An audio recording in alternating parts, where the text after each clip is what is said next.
Good morning, students of class 7. Today we have learned about a new video of chapter 5, which is the water. Before start a new topic of this, the water circulation, again I explain you about the major oceans of the world and their water circulation.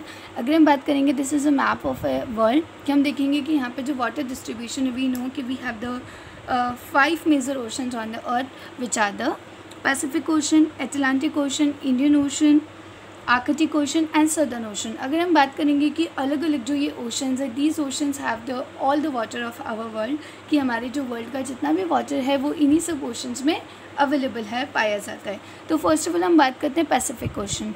You know that the location of the Pacific Ocean is here and here.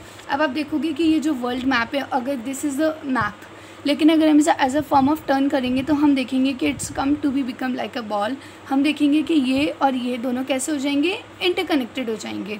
अब आप देखोगे कि जो Pacific ocean है student, वो सबसे बड़ा ocean है. It is the largest ocean on the earth and it covers about 1/3 of the earth surface. You know कि हमारे वर्ल्ड का जो सबसे लार्जेस्ट ओशन है वो कौन सा ओशन है? पैसिफिक ओशन है. The deepest point called the Mariana Trench is situated in this ocean. It is about 11,022 metre deep. और इसके अलावा जो हमारे वर्ल्ड का जो सबसे डीपेस्ट पॉइंट है, which is called the Mariana Trench, it is also available in it. This ocean is roughly triangular in shape. और अगर हम इस ओशन की बात करते हैं तो इस ओशन का शेप कैसा है? ट्रायंगुलर फॉर्म में. इट लुक लाइक अ त्रिकोण.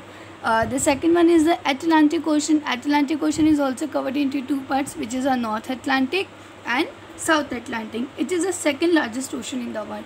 अगर पैसिफिक ओशन के बाद हम दूसरे किसी ओशन की बात करते हैं तो वो दूसरा ओशन कौन सा है? Atlantic ocean. It is an S shaped. अगर हम बात करेंगे कि ये जो अटलांटिक जो है ओशन स्टूडेंट्स, ये किस फॉर्म में है, किस शेप में है? एस के जैसे. It is an S shaped ocean and provide the busiest ocean route for trade and transport.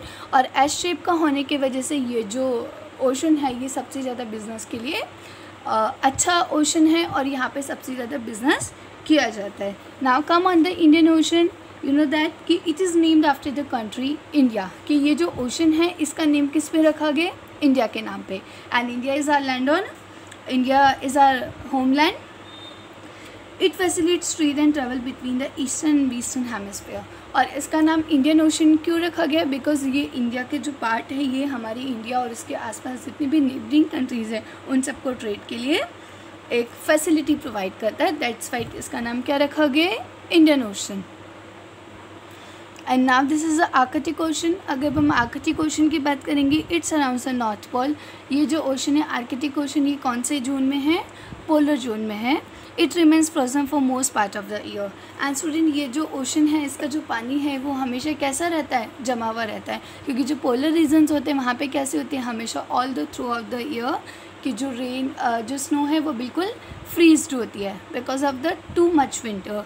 Now the last is that the southern ocean. अब हम बात करेंगे कि सदर्न ओशन क्या है. यू लुक एट द, अब हम देखेंगे this ocean joins the Pacific, Atlantic and Indian ocean. Student, ये जो ओशन है ये क्या करता है? हमारे वर्ल्ड के जो 3 ओशंस हैं उन्हें जोड़ने का काम करता है. कौन कौन से? Pacific, Atlantic and Indian oceans को, तीनों को कनेक्ट करने का काम करता है. It remains frozen for most part of the year. और उसके अलावा जो सदर्न ओशन है वो भी पूरे साल या पूरे के पूरे मोस्टली ये जो ओशन है it's also covered from the snow. It is not a vast body of water but a vast ice sheet. कि हम इसे जब हम इसे लुक लाइक करते हैं तो हम देखेंगे कि it's not look like a water.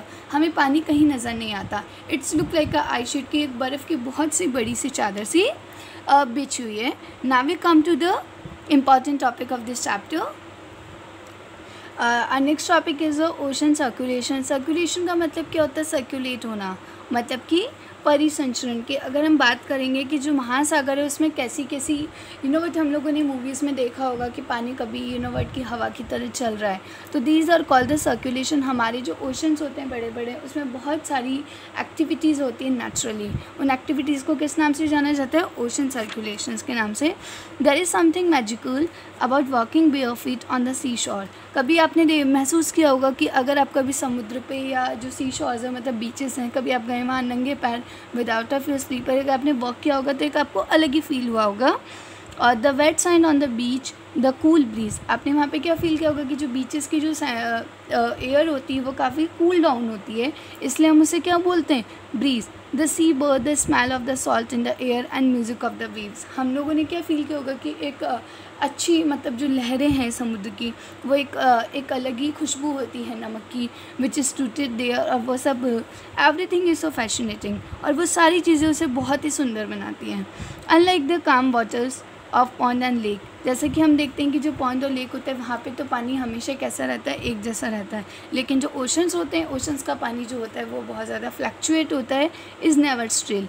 The movement that occur in ocean can be broadly categorised as wave, tides and currents. और इसलिए हम, और ये जो होते हैं, these are not the natural sometime, these are very harsh for the people, so इसलिए हम इन्हें 3 कैटेगरीज में डिवाइड करें, which are the wave, tides and currents। Students अब हम देखेंगे कि वेव क्या होती है। When you are playing throw ball on the beach and the ball falls into the water, what happens, it is fun to watch the ball gets washed back to the shore by the wave, then the water on the surface of the ocean rises and falls alternatively, they are called the waves. Waves क्या होती है students के, मान लीजिए अगर कोई चीज़ समुद्र में गिर जाती है, लाइक कि अगर हम बीचेस पे अगर कोई बॉल से खेल रहे हैं एंड सडनली हमारी जो बॉल है वो कहाँ चली गई, समुद्र में चली गई, तो थोड़ी देर बाद आप देखोगे कि वो जो बॉल है वो वापस से आ जाती है वेव की मदद से। तो कैसे आ गई वो, क्योंकि नॉर्मली हम पॉन्ड से लेक में जब अपनी बॉल फेंक देते हैं तो वो चीज़ हमें वापस नहीं मिल सकती, लेकिन इट्स नॉट अ गेम।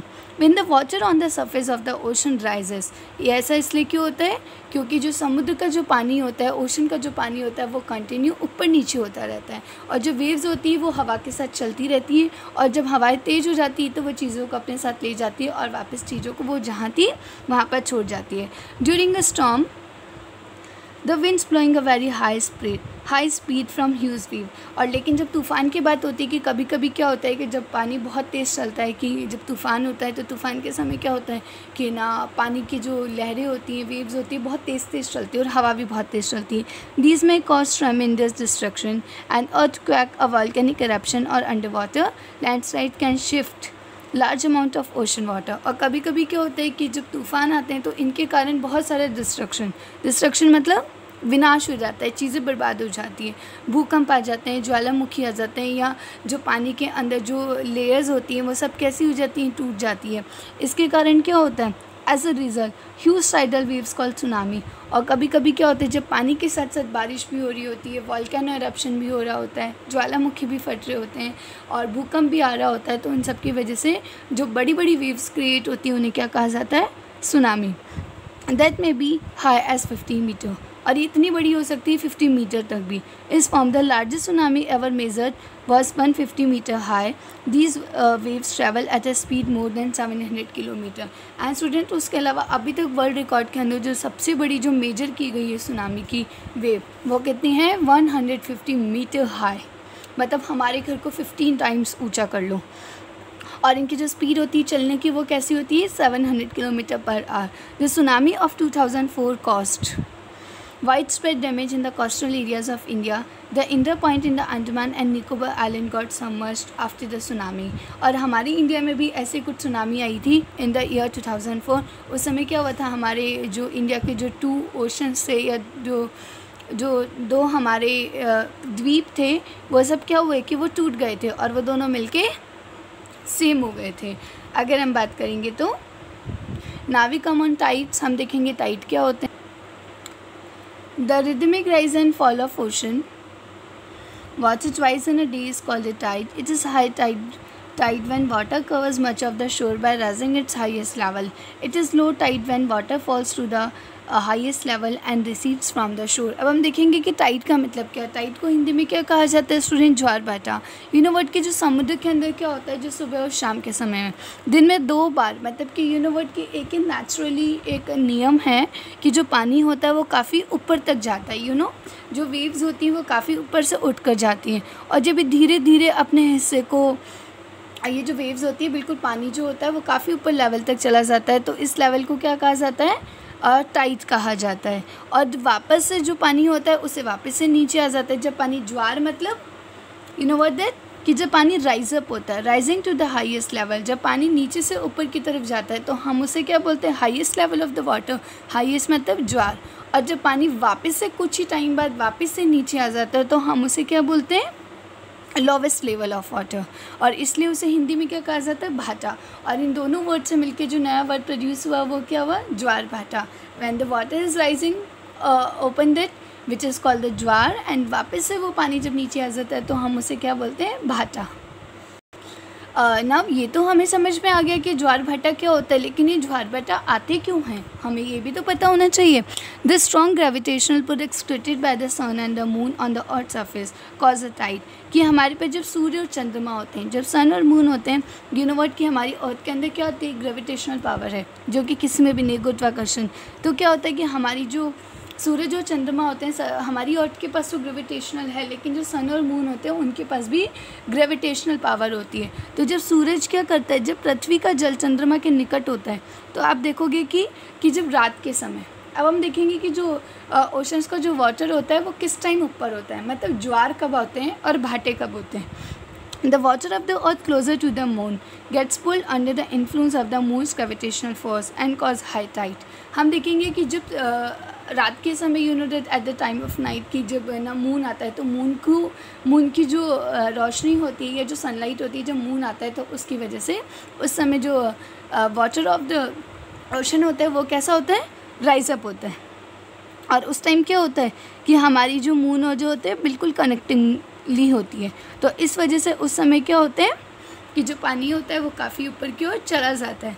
और जब डे टाइम होता है तो जो पानी होता है वो वापस से नीचे की तरफ आ जाता है। तो इस प्रोसेस को क्या बोला जाता है, कम्प्लीटली टाइड्स कहा जाता है। And now the last topic of this chapter is the ocean currents. अब हम देखेंगे कि ओशन करेंट्स क्या होते हैं। Ocean currents are extreme of water flowing constantly on the ocean surface in the definite direction. The ocean currents may be warm or cold। कि देखेंगे कि जो समुद्र की जो धाराएं होती है, वेव्स होती हैं, जब वो क्या होती है कि प्रॉपरली वेव करती है, बहती रहती हैं, तो वो कैसी हो सकती है कि जो पानी जो होता है सडनली कभी गर्म हो जाता है और कभी ठंडा हो जाता है। Generally the warm ocean currents originate near the equator and moves toward the poles. और जनरली ऐसा क्या होता है कि जो वार्म ओशन मतलब पानी जो होता है, गर्म पानी किसके नियर होता है, इक्वेटर। इक्वेटर के आसपास जो पानी की जो वेव्स होती है वो कैसी होती है, वार्म होती है, इसलिए उसे क्या कहा जाता है, वार्म ओशन करेंट। और जब वो the old currents carry water from polar, और you know we know very well कि जो पोलर रीजन्स होते हैं वहाँ पे बहुत ज़्यादा बर्फ़ होती है, इसलिए वहाँ का पानी कैसा होता है, ठंडा होता है। तो वहाँ से जब पानी वापस से आता है तो वो कैसा होता है, the cold current. The Labrador Ocean current is cold current while the Gulf Stream is a warm current। जैसे हम बात करेंगे कि जो लैब्राडोर है वो कैसा ओशन करंट है, कोल्ड करंट, कि वहाँ का पानी कैसा होता है, कोल्ड होता है। लेकिन इसी तरह की जो गल्फ स्ट्रीम है वहाँ की जो ओशन करंट्स हैं वो कैसी है, warm current. This ocean current influence the temperature condition of the area. और ये जो पानी ठंडा या गर्म होता है वो किस पे कम्प्लीटली डिपेंडेंट होता है, the temperature of the water. Warm current brings about warm temperature over land surface.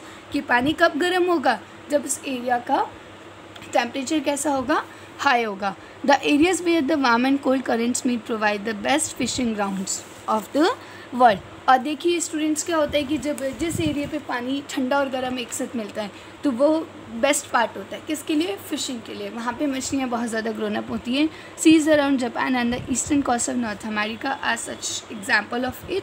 The areas where a warm and cold current meet also experience foggy weather, making it difficult the navigation. Student, I hope you understand this chapter very well. Watch this video properly. Thank you all.